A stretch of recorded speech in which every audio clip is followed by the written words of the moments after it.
So, I recently watched a very unfortunate situation unfold for two people trying to get off a bus. I myself was on the bus, and we had just gotten to a stop where people were starting to get on, and no one had gotten off right away. But after a few seconds, two people did get up. Maybe they hadn't been paying attention. Anyway, one went to the middle exit, the other went to the back, and they both pushed on the doors to open them, but they didn't open.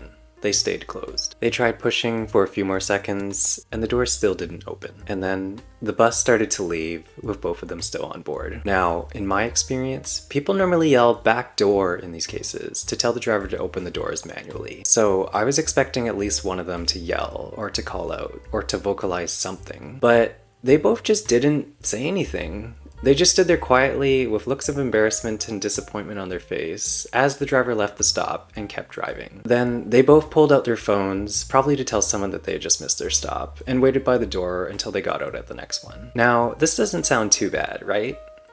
Wrong. It turned out that that stop was the last stop before going over a bridge. So it wasn't just a few extra blocks or extra minutes that these two would now have to walk back. Now they were stuck across a whole body of water. They'd either have to wait for the next bus going back in the opposite direction or walk back across the bridge. Either way, I'd say this probably delayed them both by at least 30 minutes. So yeah, very unfortunate for them. And as I was watching this unfold, I couldn't help but think how easily this could have not happened. How easily things could have gone differently. How easily things could have not taken that unfortunate turn. And I think this could have happened in two different ways. The first one being obviously that one of them could have and should have vocalized that the doors weren't opening. If one of them had said something, the bus driver probably would have stopped and opened the doors. But because they didn't, he likely didn't even know that he had unintentionally kept them on the bus. And while I was surprised that both of them kept absolutely quiet, I also get it. Speaking up for yourself isn't always easy. It's embarrassing to draw attention to yourself, especially when you're in a vulnerable position or you need help. And maybe they didn't realize that this was the last stop before going over a bridge. If they knew that,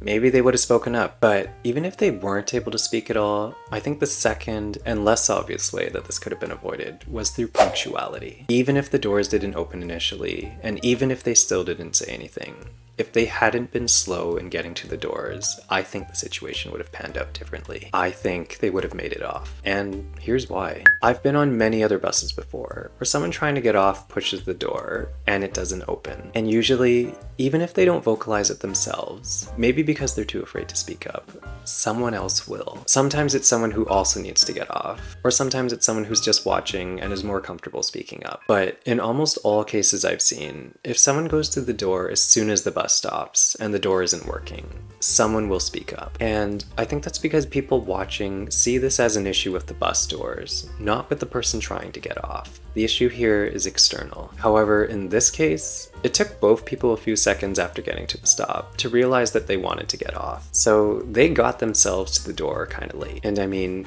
I don't know how buses work exactly, but I'd guess that some sort of timing threshold had passed and they missed the door opening window. Essentially, the issue wasn't with the bus doors, it was with the people trying to get off. The issue here was internal. I think if they had gone to the doors right away, tried to open it for a few seconds without success, and then looked around for help, someone would have yelled "back door." If no one did, I probably would have myself. But because they had gotten themselves to the doors late, in my mind, they had kind of done this to themselves. They had missed the door opening window. It was their fault that the doors weren't opening. And because of that, I feel like I was much less inclined to help them out. I wasn't going to say anything to the driver because the issue wasn't with the door, it was because of their lack of punctuality. And I bet the other people on the bus definitely felt the same way. People could see that the doors weren't opening, but no one was saying anything to help. If these people wanted to get off, they would have to solve the problem they created for themselves. They alone would have to ask for it. But as we know, they didn't. And then they found themselves stuck on the other side of a bridge. Now, for me at least,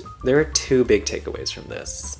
One is that people are really picky about who they choose to help. People are more willing to help people who are punctual. People are more willing to help people who help themselves. And people are more willing to help people when the issue is external. Where people will be less inclined to help is where the issue is internal. People will be less willing to help you with a problem that you've created. People will be much less willing to help you out of a hole that you've dug for yourself. The second takeaway is that sometimes you and you alone will need to speak up for yourself in order to prevent your own misfortune. It might be an external issue, or it might be an issue that you've created for yourself, but you won't always be able to rely on others helping you out. And in these cases, speaking up for yourself is a must. Otherwise, you might unwillingly find yourself being taken further than where you wanted to go. At the end of the day, it's you who's responsible for your own life, your own decisions, your own schedule, your own well-being. And while being punctual will get you through many of the doors that you need to go through, you'll also come across some that will not open unless you speak up. Yes, it'll be kind of embarrassing to draw attention to yourself in these cases, but more often than not, it'll be better than saying nothing, getting taken further than where you wanted to go, and then having to find your way back afterwards. So if you need to, speak up when the doors aren't opening for you, and make sure you get out at the stop that you want to get out at. Anyway, that's it for today. If this resonated with you or you found this insightful, your thumbs up is really appreciated. Consider subscribing for more videos on personal development, self-improvement, and slow but steady growth into the best possible versions of ourselves. And let me know in the comments about a time that you didn't speak up for yourself and then regretted it right after. Thanks for watching, and I'll see you in the next one.